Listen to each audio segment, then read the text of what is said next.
سلم لي على هادي الأمم. السلام عليكم ورحمة الله وبركاته. قال المؤلف رحمه الله تعالى: ورمي الصيد بالمثقل المذفف واتخاذ الحيوان غرضا وعدم ملازمة المعتدة بالمسكن بغير عذر وترك الإحداد على الزوج. ورمي الصيد lan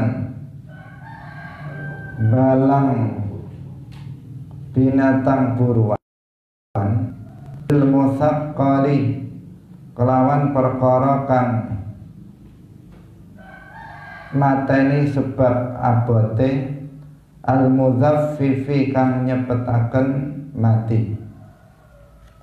Wattikhadul hayawani lan ndateaken hayawan gharadon ing sasaran, tujuan sasaran, wa adamu mulazamatil mu'taddati lan ora netepe wadon kang iddah lil maskani maring panggonan netepe omahe bi ghairi udhrin kelawan tanpa uzur wa tarkul ihdadi lan ninggal ihdad ala zauji ing atase bojo lanang.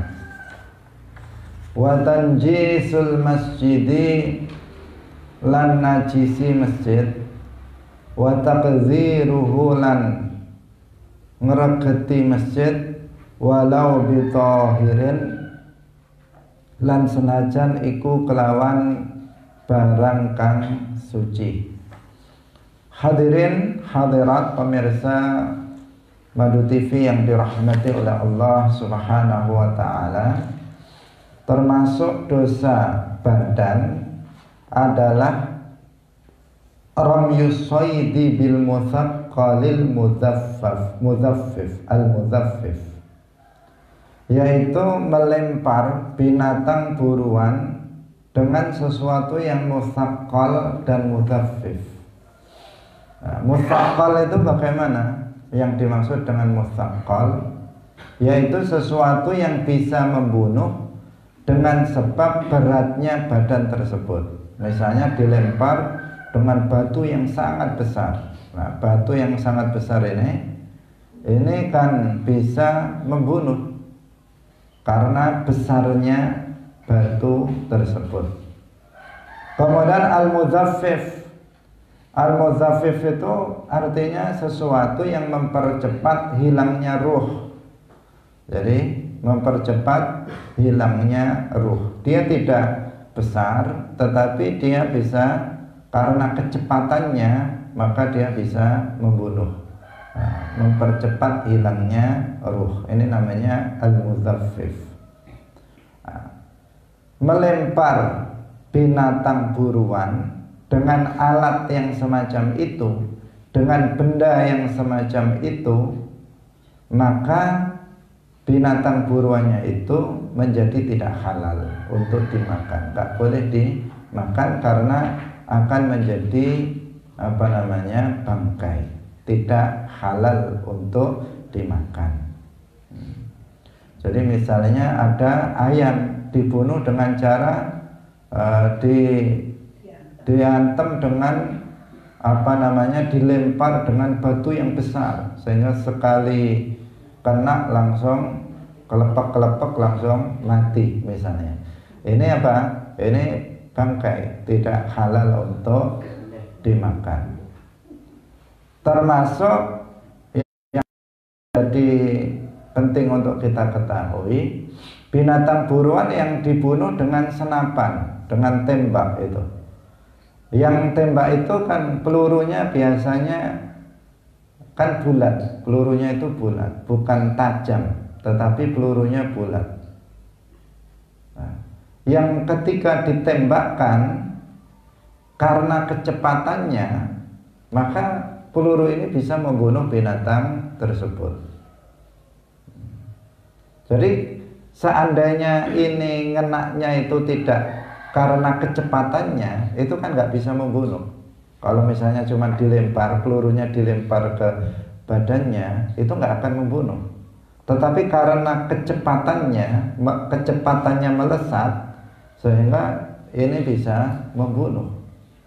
Karena sesuatu yang kecil, jika tekanan kecepatannya itu sangat kuat, maka itu bisa membunuh. Nah, kalau binatang buruan kemudian ditembak dengan senapan yang seperti ini, kemudian binatang itu mati seketika, maka ini binatang tersebut tidak halal untuk dimakan. Kecuali apabila ketika ditembak itu masih hidup. Jadi ditembak kena kakinya misalnya, atau ditembak kena bagian yang tidak menjadikan binatang itu langsung mati, tetapi dia masih hidup dan masih masih hidup, kemudian setelah itu langsung disembelih, maka ini menjadi halal binatang tersebut. Kenapa? Karena masih hidup dan disembelih. Tetapi jika matinya itu karena tembakan itu, maka binatang tersebut tidak halal untuk dimakan. Nah, dikatakan binatang itu masih hidup, itu kapan? Yaitu apabila ada tanda-tanda kehidupan. Setelah ditembak itu ada tanda-tanda kehidupan dari binatang tersebut. Misalnya apa tanda kehidupan itu? Yaitu ada gerakan yang ikhtiariyah, gerakan yang disengaja oleh binatang itu, bukan gerakan sekarat. Nah, kita kan bisa membedakan antara ini gerakan yang dengan kesengajaan dari binatang itu, ada gerakan yang itu karena sekarat, seperti ayam habis disembelih itu misalnya, itu kan gerak juga, tapi gerakan-gerakan sekarat. Kalau gerakannya gerakan sekarat, kemudian disembelih, ya sudah, itu sudah bangkai, nggak halal. Misalnya ada ayam ditabrak sepeda motor, nah, dilihat kalau gerakannya itu gerakan sekarat, itu sudah nggak bisa disembelih lagi. Karena apa? Dia sudah sekarat, sudah mati, sudah mau mati, cuman dalam proses gerakan itu. Tapi kalau ditabrak sama dengan tadi ditembak ya, ketika ditabrak sepeda motor misalnya masih hidup, dalam pengertian ada gerakan yang disengaja oleh binatang itu, bukan gerakan sekarat. Kalau sekarat itu dia tidak dengan kesengajaan, tetapi memang keadaan yang menjadikan dia bergerak seperti itu. Nah, jadi jika masih hidup, maka bisa segera disembelih dengan tanda-tanda tadi itu, masih ada gerakan yang ikhtiariyah, bukan gerakan sekarat.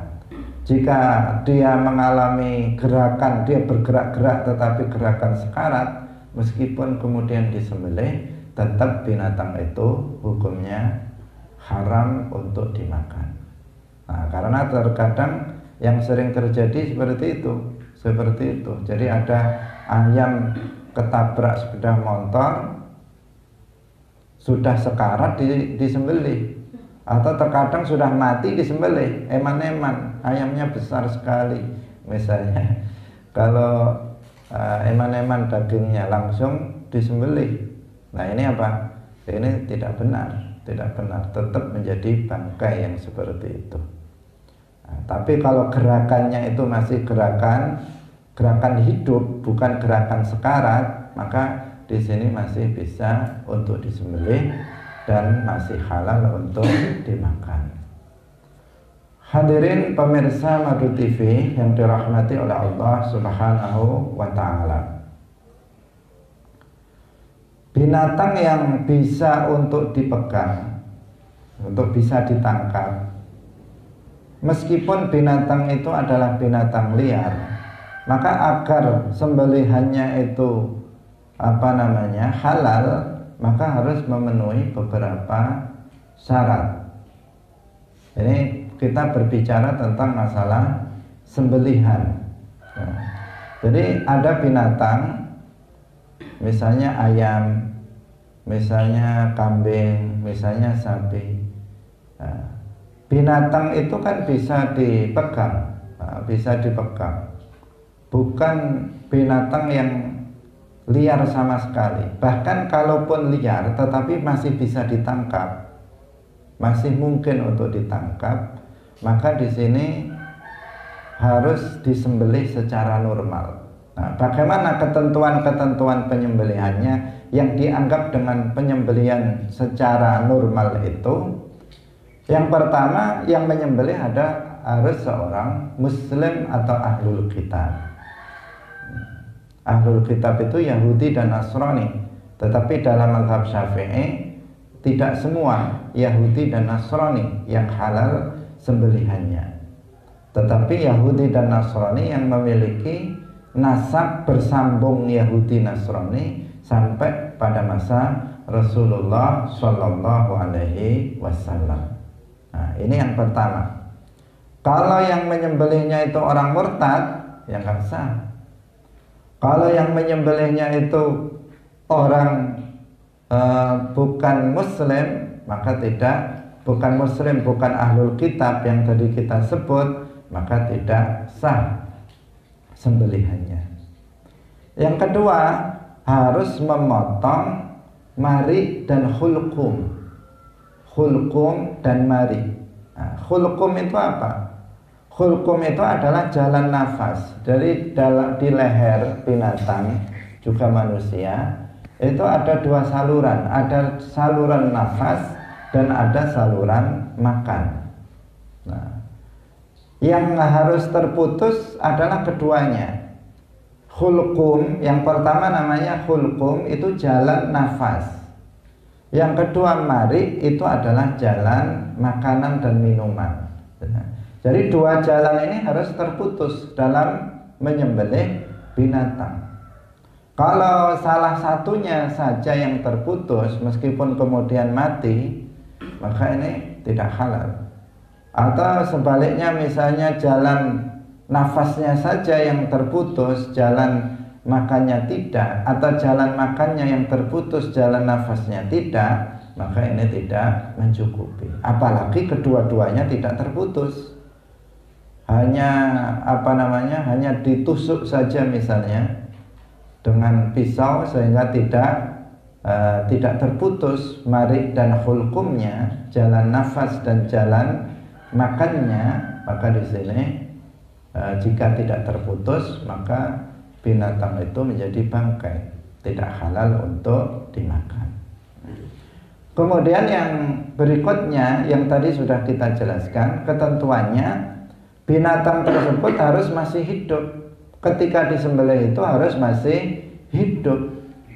Artinya ada tanda-tanda kehidupan pada binatang tersebut, sebagaimana tadi kita jelaskan, yaitu ada gerakan yang ikhtiariyah, yang dengan kesengajaannya bukan gerakan sakaratul maut. Kalau gerakannya kencang tetapi itu adalah sakaratul maut, itu adalah sekarat, mau mati, maka berarti sudah dianggap mati, nggak bisa untuk disembelih. Nah, tanda lainnya, kalau binatang itu masih hidup, itu kalau disembelih itu darahnya memancar. Nah, setelah disembelih, ketika disembelih itu darahnya keluarnya memancar. Itu tandanya binatang ini hidup. Tetapi kalau ketika disembelih nggak memancar darahnya, nah, maka ini berarti sudah mati. Binatang kalau sudah jadi bangkai, itu darahnya ketika disembelih tidak akan memancar. Ini tanda yang kedua. Tanda yang pertama tadi apa? Ada gerakan yang ikhtiariyah, itu berarti masih hidup, bukan gerakan sekarat. Yang kedua, jika disembelih maka masih mengeluarkan darahnya itu memancar keluarnya. ini berarti juga dikatakan masih hidup. Nah, setelah mati gerakannya kuat. Jadi setelah mati apa? Setelah disembelih selesai itu gerakannya kuat. Itu berarti ketika disembelih masih hidup. Tapi kalau begitu disembelih udah nggak ada daya sama sekali. Nah ini berarti tadi sudah mati itu. Nah, dia sudah sekarat baru disembelih.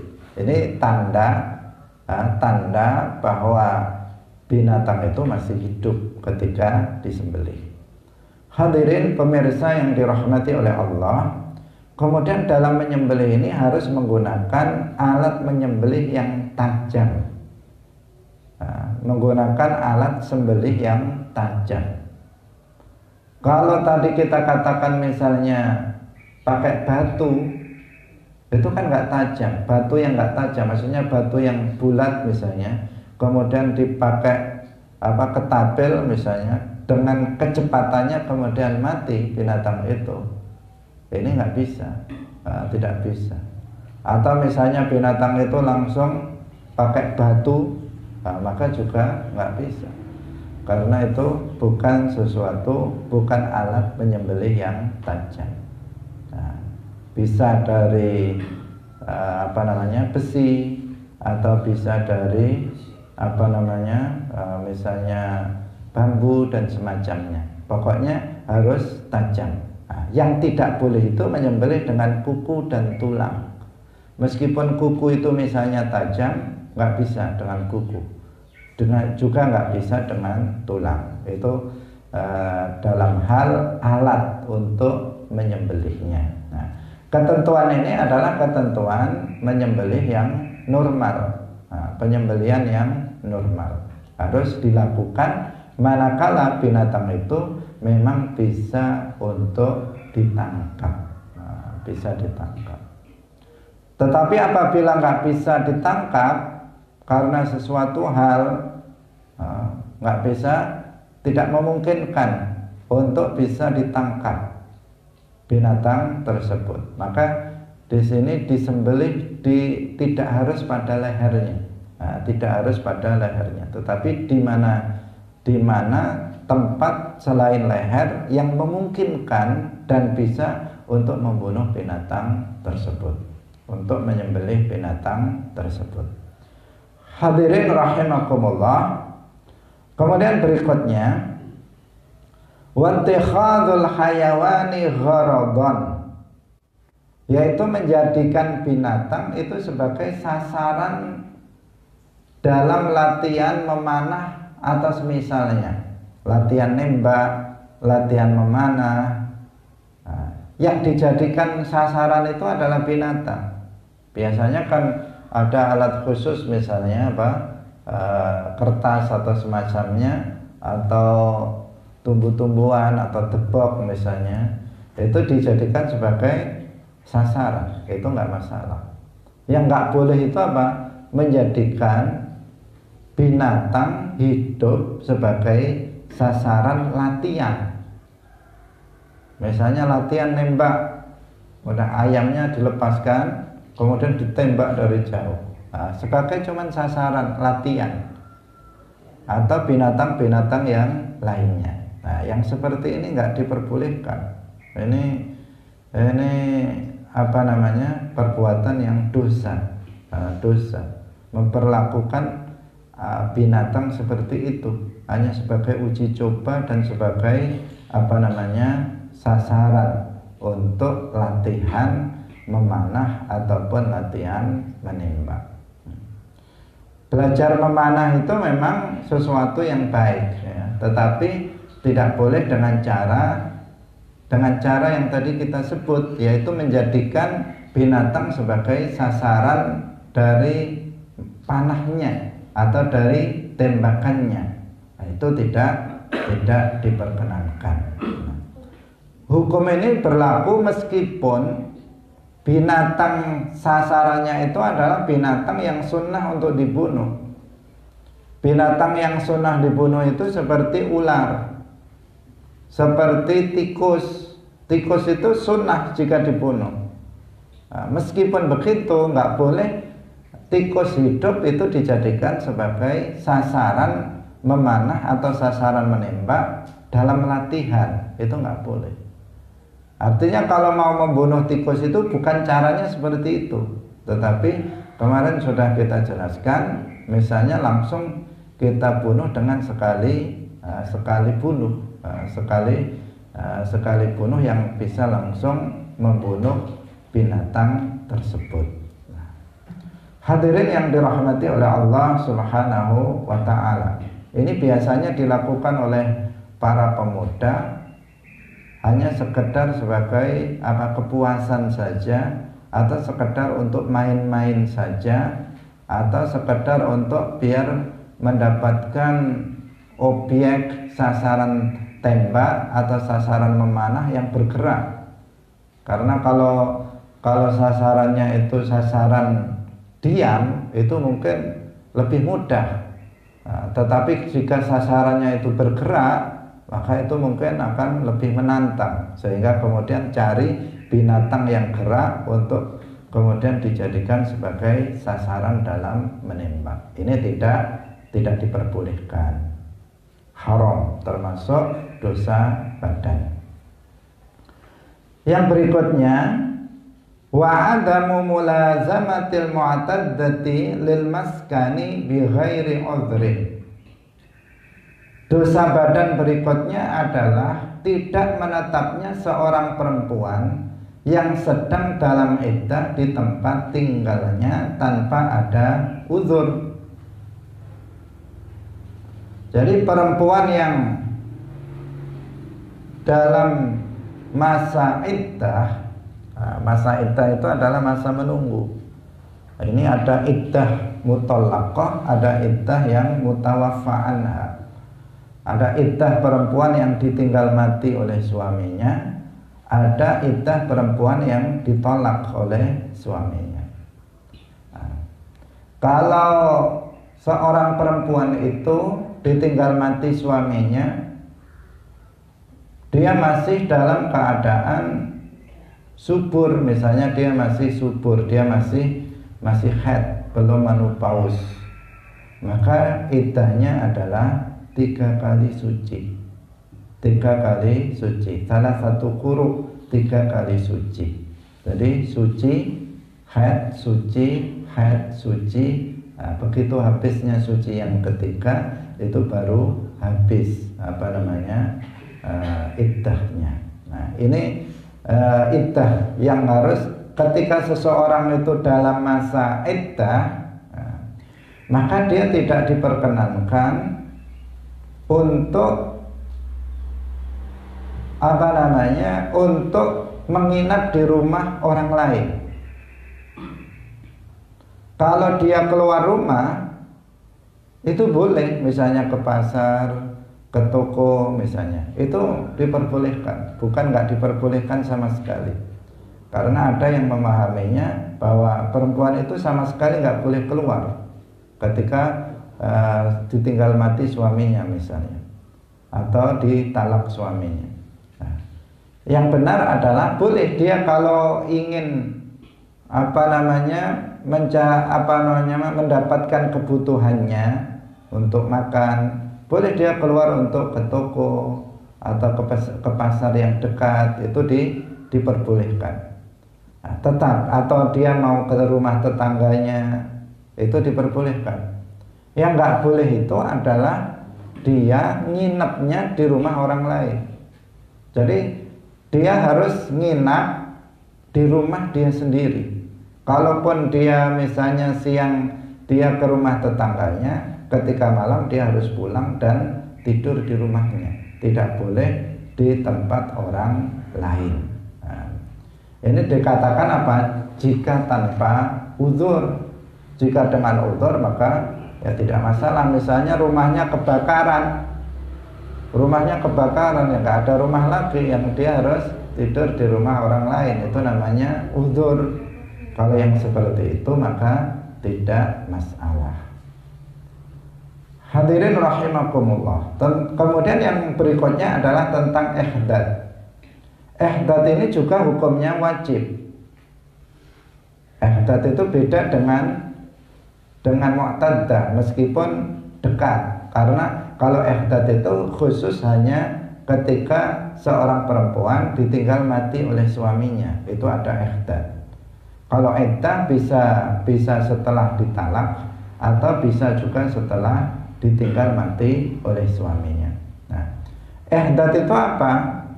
Yaitu meninggalkan menggunakan perhiasan dan wewangian sampai habis masa iddahnya. Jadi dia kalau suaminya meninggal, dia nggak boleh memakai pakaian yang merupakan pakaian perhiasan, nggak boleh dia memakai pakaian atau wewangian, itu tidak diperkenankan sebagai bentuk duka dia atas kematian suaminya. Nah, karena kalau seseorang itu misalnya suaminya habis mati, kemudian dia memakai pakaian mewah, itu seakan-akan dia nggak berduka, tidak menghargai suaminya sama sekali. Nah, atau dia sudah memakai wangi-wangian. Nah, ini menunjukkan menunjukkan tidak ada kedukaan atas kematian suaminya. Nah, ini maka diwajibkan bagi perempuan itu untuk ihdad. Nah, apa yang tidak diperkenankan bagi perempuan yang sedang ihdad? Yang pertama adalah memakai pakaian perhiasan. Pakaian perhiasan, menggunakan perhiasan-perhiasan lainnya, menggunakan wewangian, atau menyisir rambutnya dengan minyak rambut, memakai celak dan semisalnya. Pokoknya berhias, macak itu tidak diperkenankan yang berlebihan. Maksudnya yang berlebihan. Kalau sekedar menyisir rambut ya boleh, menyisir rambut dengan minyak rambut misalnya, memakai celak dan sebagainya, itu yang tidak diperkenankan. Nah, jadi semestinya ya biasa saja. Jadi tidak menunjukkan bahwa dia berhias, tetapi memakai kalau pakaian biasa saja. Di sini tidak disyaratkan pakaiannya itu harus hitam, sebagaimana dipahami oleh sebagian orang. Kalau dia sedang berduka, sedang ihdad, maka dia harus pakai pakaian hitam. Itu tidak seperti itu. Boleh dia memakai warna apa saja, yang penting pakaian itu adalah bukan pakaian perhiasan. Kalau misalnya pakaian itu warnanya hitam, tetapi itu adalah pakaian perhiasan, pakaian hitam, tapi harganya 500.000, 1 juta harganya, itu menunjukkan pakaian perhiasan, maka itu nggak boleh juga untuk dipakai meskipun warnanya hitam. Nah, jadi ya pakaian yang dipakai itu pakaian sehari-hari. Pakaian perhiasan itu biasanya pakaian yang dipakai oleh perempuan untuk keluar rumah, biasanya ya pada umumnya. Kalau dia keluar rumah, kalau dia kondangan, kalau dia walimah, menghadiri pesta, baru dia pakai. Itu biasanya disebut pakaian perhiasan. Dipilih, biasanya kan disimpan, nanti kalau dia keluar rumah dipakai pakaian itu. Meskipun itu tidak selayaknya dilakukan, tetapi itu biasanya perempuan seperti itu, menggunakan pakaian perhiasannya itu kalau keluar rumah. Kalau di rumah tidak dipakai. Nah, jadi yang tidak diperbolehkan bagi orang ihdad itu adalah memakai pakaian perhiasan itu. Pakaian yang digunakan untuk macak, untuk berhias, itu yang tidak diperbolehkan ketika perempuan itu sedang ihdad. Nah, kemudian yang berikutnya adalah tadi itu, jadi yang sedang ihdad dalam masa iddah tadi, dia harus menginap di rumah dia sendiri. Nggak boleh dia menginap di rumah selain rumahnya sendiri. Kalau sekedar dia misalnya tadi kita katakan nonggo kemudian dia pulang lagi, dia sekedar beli keperluan sehari-harinya ke toko, ke pasar yang dekat, maka juga tidak masalah. Kalau dia misalnya sekedar berbincang-bincang dengan laki-laki yang lain, laki-laki lain yang bukan mahramnya, yang bukan maksiat, itu juga diperbolehkan. Yang penting tidak khalwah dan tidak ada pembicaraan yang yang diharamkan, itu juga diperbolehkan. Kalau sekedar sekedar itu saja. Kemudian juga dilarang menambah masa ihdad. Masa ihdatnya juga nggak boleh ditambah. Kalau ihdad ke atas wafatnya suami itu adalah 4 bulan 10 hari. 4 bulan 10 hari. Nggak boleh nambah dari 4 bulan 10 hari. Ini bagi perempuan yang tidak hamil. Kalau dia hamil maka sampai melahirkan. Itu masa ihdadnya yang diperbolehkan. Nggak boleh menambah lebih dari itu. Masa dukanya itu tidak boleh lebih dari itu. Tapi kalau selain suaminya, perempuan misalnya berihdad atas kematian bapaknya, atas kematian saudara laki-lakinya misalnya, dia berduka, maka itu hanya boleh dilakukan 3 hari saja. 3 hari saja, tidak boleh lebih dari 3 hari. Jadi hanya sampai 3 hari itu bolehnya jika yang mati itu selain suaminya. Jika suaminya maka 4 bulan 10 hari. Itu bagi selain perempuan yang hamil. Hadirin rahimakumullah. Nah, ini mesti diperhatikan oleh kaum perempuan terkait dengan masalah iddah dan ihdad. Yang berikutnya adalah watanjisul masjidi wa takdziruhu walau bitahirin, yaitu menajisi masjid dan mengotori masjid meskipun dengan sesuatu yang suci. Jadi di sini ada 2 macam. Ya, yang pertama adalah menajisi masjid. Yang kedua adalah mengotori masjid. Karena tidak setiap yang kotor itu najis. Juga tidak setiap yang najis itu kotor. Ada kalanya najis tetapi tidak kotor. Ada kalanya kotor tetapi tidak najis. Karena itu di sini dibedakan. Dua-duanya nggak boleh. Menajisi masjid itu nggak boleh. Mengotori masjid juga tidak boleh. Menajisi masjid misalnya apa? Kencing di dalam masjid, berak di dalam masjid misalnya, udah jelas nggak boleh, haram. Atau meneteskan darah dengan sengaja di dalam masjid, atau bawa tai ayam ke dalam masjid, kakinya ada tainya, dia masuk begitu saja ke dalam masjid sehingga masjidnya kena tai ayam di kakinya. Ini juga dengan sengaja dia melakukannya, dia nanti jatuh kepada hal yang diharamkan. Bahkan telah kita jelaskan sebelumnya, seseorang kencing di dalam masjid meskipun diwadahi, tidak nyiprat ke ke lantai masjid, itu saja haram hukumnya. Haram hukumnya, apalagi sampai kemudian darahnya itu tercecer sampai di di lantai masjid. Makanya di sini dikatakan bagi perempuan yang haid itu haram untuk berdiam diri di masjid.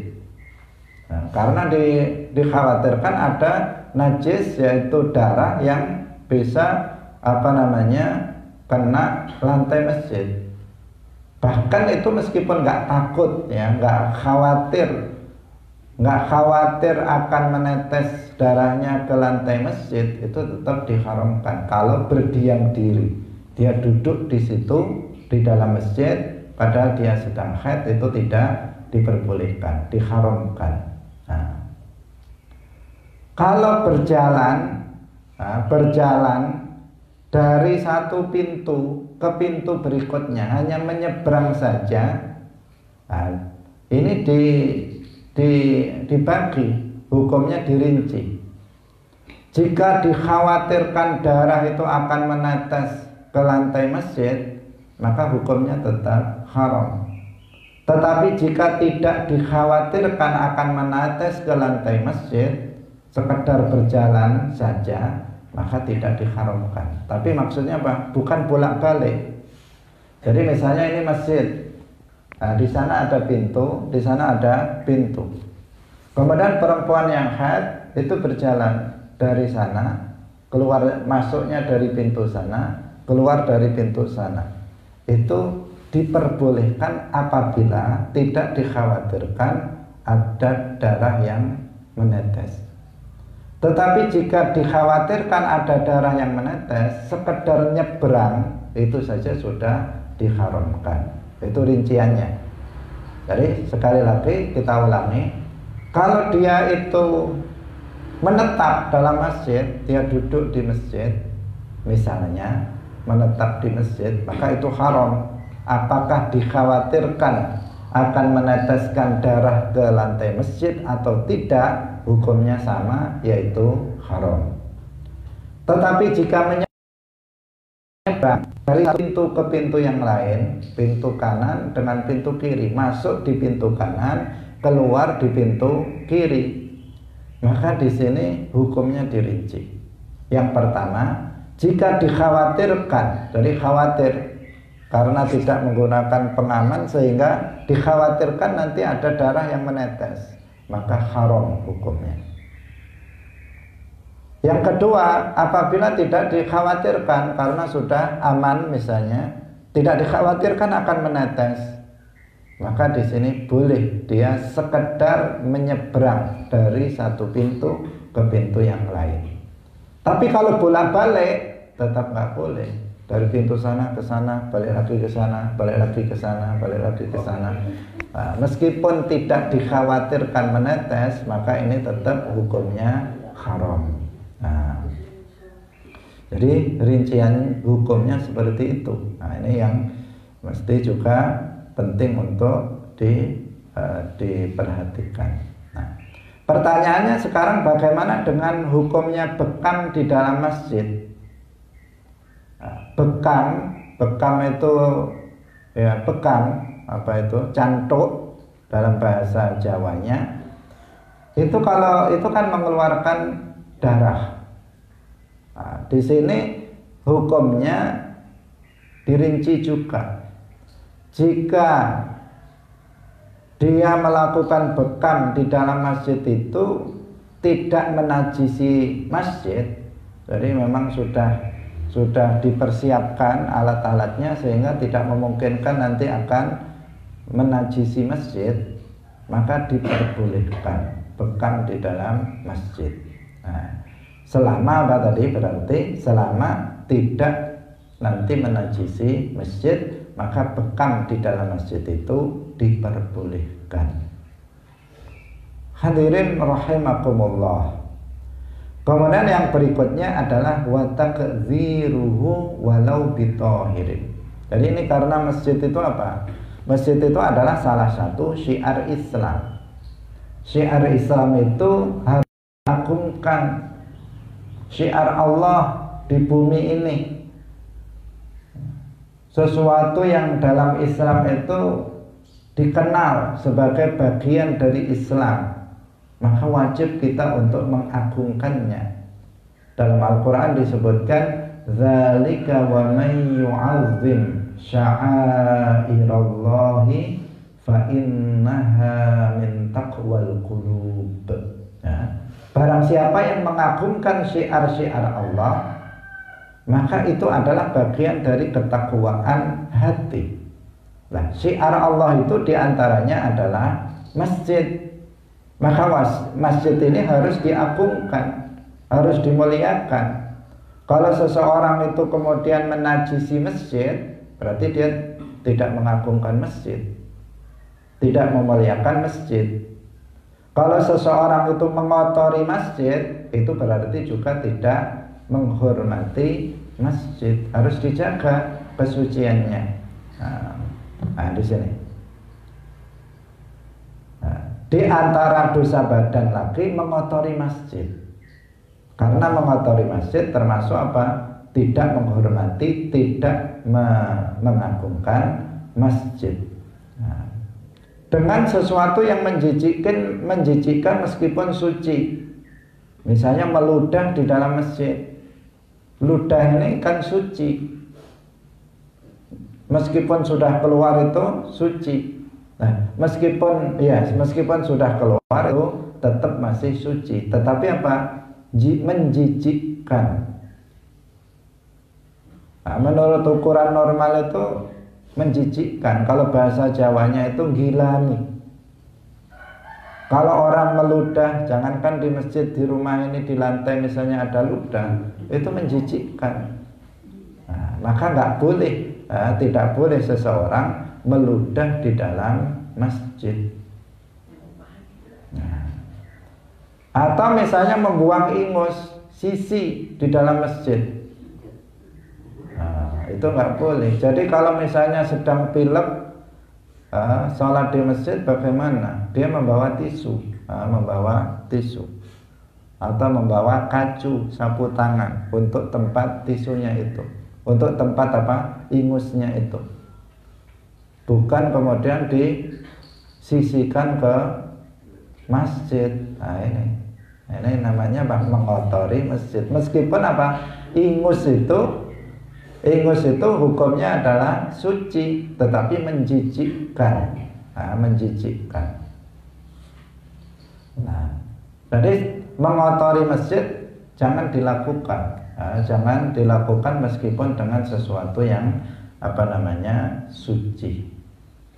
Nah, sekarang jika muncul pertanyaan, bagaimana dengan makan dan minum di dalam masjid? Nah, seseorang kita orang NU ini kan terkadang kita mengadakan acara di dalam masjid, maulidan atau yang lainnya di dalam masjid. Nah, di situ ada makanan, ada minuman. Itu bagaimana hukumnya? Nah, makan dan minum di dalam masjid itu diperbolehkan dengan catatan. Nah, ada dengan catatan, dengan syarat tidak boleh mengotori masjid dengan bekas makanan dan minuman. Bisa enggak? Kalau di dalam masjid itu dia harus tidak boleh mengotori masjid dengan bekas makanan dan minuman. Selama tidak mengotori masjid maka boleh. Jadi hukum dasarnya itu boleh makan dan minum di dalam masjid. Yang enggak boleh apabila dia mengotori masjid dengan bekas makanan dan minuman. Dia minum kemudian ditinggalkan tempat minumannya. Dia makan belepotan nasinya itu bertebaran di mana-mana. Lah ini yang nggak diperbolehkan. Yang nggak diperbolehkan seperti itu. Nah, makanya lebih berhati-hati, ya tidak dilakukan atau tidak dimakan di situ. Bisa dibagi tetapi dimakannya di tempat yang lain. Tapi sebenarnya diperbolehkan. Artinya kalau ada orang melakukannya, ya tidak perlu kita larang. Yang penting diperingatkan, hati-hati, jangan sampai mengotori masjid. Jangan sampai mengotori masjid. Kalau orang-orang tua mestinya tidak mengotori masjid. Tapi kalau anak-anak kecil yang makan, nah ini jadi kotor semua masjidnya. Nah ini tidak diperkenankan. Nah ini. Jadi kita harus perhatikan. Kalau kita misalnya di masjid itu ada kotoran-kotoran, maka hendaknya kita bersihkan. Nah kita bersihkan dalam rangka untuk menghormati, dalam rangka untuk memuliakan syiar Allah Subhanahu wa ta'ala. Kalau perlu masjid itu apa? Masjid itu diberi wewangian seperti masjid Al-Masjidun Nabawi sejak zaman bertahun-tahun yang lalu. Kalau setiap Jumat di dalamnya pasti diberi wewangian, karena masjid itu ya apa namanya, syiar Allah. Baitullah diterjemahkan secara harfiah rumah Allah, artinya bukan berarti Allah tinggal di situ. Sebagian ada yang salah paham, mengatakan masjid adalah rumah Allah, dia memahaminya bahwa Allah tinggal di situ. Itu tidak benar. Baitullah itu artinya tempat, rumah yang digunakan ibadah kepada Allah. Itu namanya apa? Baitullah. Jadi Baitullah, sekali lagi karena ini penting untuk diingatkan, Baitullah artinya bait atau rumah yang digunakan ibadah kepada Allah. Itu namanya Baitullah. Kita boleh menyebut masjid itu Baitullah, Al-Ka'bah itu Baitullah, dengan pengertian rumah atau tempat yang digunakan untuk beribadah kepada Allah. Artinya bukan bahwa Allah bertempat tinggal di dalam masjid. Masjid ini sedunia ribuan, masa di situ ada semua.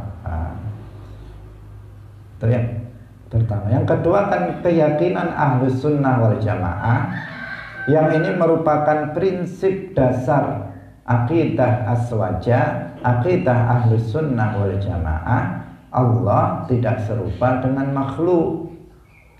Salah satu sifat Allah mukhalafatul lil hawadisi, berdasarkan firman Allah, laisa kamitslihi syai'. Tidak ada sesuatu pun yang menyerupai Allah, baik dari satu segi maupun dari segi. Nah, Allah tidak serupa dengan makhluk, makhluk tidak serupa dengan Allah. Nah, bertempat itu sifat makhluk. Semua makhluk pasti bertempat. Nggak ada makhluk yang nggak bertempat. Kita semuanya manusia makhluk, kita bertempat. Bumi ini makhluk bertempat di bawah. Langit makhluk bertempat di atas. Bintang-bintang makhluk, matahari makhluk, semuanya ada tempatnya. Lampu ini adalah makhluk, dia bertempat. Tumbuh-tumbuhan makhluk, binatang makhluk, semuanya bertempat. Kenapa? Karena memang bertempat itu adalah sifat makhluk. Nah, Allah itu tidak sama dengan makhluk.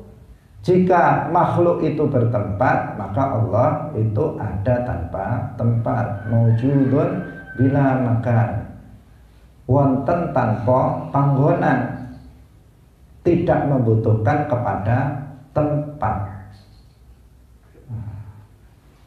Karena tempat sendiri itu makhluk, langit itu makhluk, arsy itu adalah makhluk, bumi adalah makhluk, semuanya adalah makhluk. Allah ada sebelum adanya semua itu. Sebelum adanya tempat, Allah itu ada tanpa tempat. Sebelum adanya langit, Allah itu ada tanpa langit. Sebelum adanya bumi, Allah itu ada tanpa bumi. Sebelum adanya arsy, Allah itu ada tanpa arsy. Sebelum adanya tempat, Allah itu ada tanpa tempat. Setelah Allah menciptakan tempat, Allah nggak berubah, namanya saja Allah itu Tuhan, nggak berubah. Sebagaimana Allah ada tanpa tempat, sebelum tempat itu ada, Allah juga tetap ada tanpa tempat setelah tempat itu ada. Memang tidak bisa dibayangkan, nggak bisa kita gambarkan, nggak bisa kita khayalkan, karena yang terkhayal dalam otak kita selalu bertempat. Karena yang ada dalam pikiran kita itu adalah makhluk, makhluk, sehingga nggak bisa kita bayangkan. Mahma tasawwarta bibalika Fallahu bi khilafi dzalik. Apapun yang tergambar dalam diri kita tentang Allah misalnya, maka Allah nggak seperti yang ada dalam bayangan kita. Karena itu nggak usah kita bayangkan, nggak usah kita khayalkan, nggak usah kita gambarkan. Yang penting kita yakini Allah nggak serupa dengan makhluk. Makhluk itu bertempat, maka Allah ada tanpa tempat. Nah, masjid itu Baitullah, artinya masjid itu adalah tempat untuk ibadah kepada Allah. Nah, jadi tempat untuk ibadah kepada Allah itu artinya Baitullah, rumah Allah. Itu artinya rumah yang digunakan untuk ibadah kepada Allah. Bukan artinya tempatnya Allah, karena Allah ada tanpa tempat, nggak membutuhkan kepada tempat, karena Allah tidak serupa dengan makhluk. Laisa kamitslihi syai'. Hadirin rahimakumullah, demikian pengajian kita pada pagi hari ini. Insya Allah besok kita masih akan melanjutkan tentang dosa-dosa badan. Dosa-dosa badan ini agak panjang. Insya Allah akan kita lanjutkan kembali besok hari. Barakallahu fikum, wallahu muwaffiq ila aqwamit thoriq. Wassalamualaikum warahmatullahi wabarakatuh.